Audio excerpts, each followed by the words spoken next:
Numele meu este Bettina Burada, sunt fondatorul Oltenia Biza. Oltenia Biza este o platformă de promovare a antreprenorilor locali din regiunea Olteniei, un serviciu nou, suntem noi pe piață și sperăm să avem o creștere cât mai frumoasă și fructuoasă.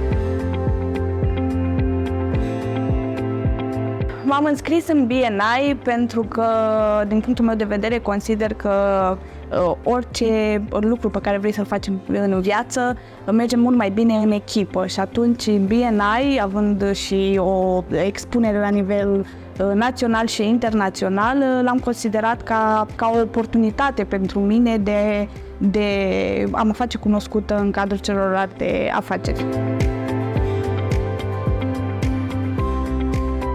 Este foarte benefic acest grup de afaceri, în special pentru zona Vâlcea și pentru regiunea Olteniei în genere, pentru că este primul și atunci, fiind primul, întotdeauna va avea o expunere mult mai mare, iar antreprenorii vor găsi un grup de suport, practic un grup în care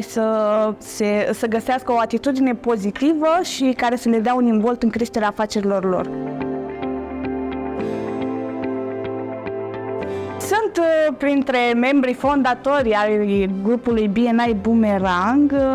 tocmai pentru că eu întotdeauna accept oportunitățile și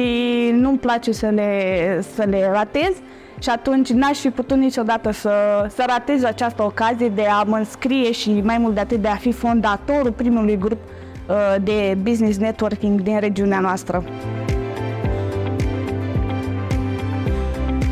Așteptările mele sunt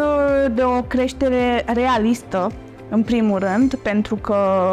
e bine în viață să nu ai așteptări foarte mari ca să nu fii dezamăgit. Dar, în primul rând, așteptarea principală pe care o am este de a găsi un grup suport, un grup care să mă sprijine și în momentele în care, ca în viața oricărui antreprenor,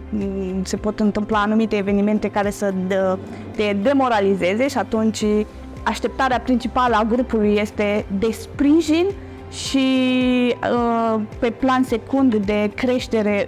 în business. Dar sunt convinsă că grupul o să-mi depășească așteptările mele.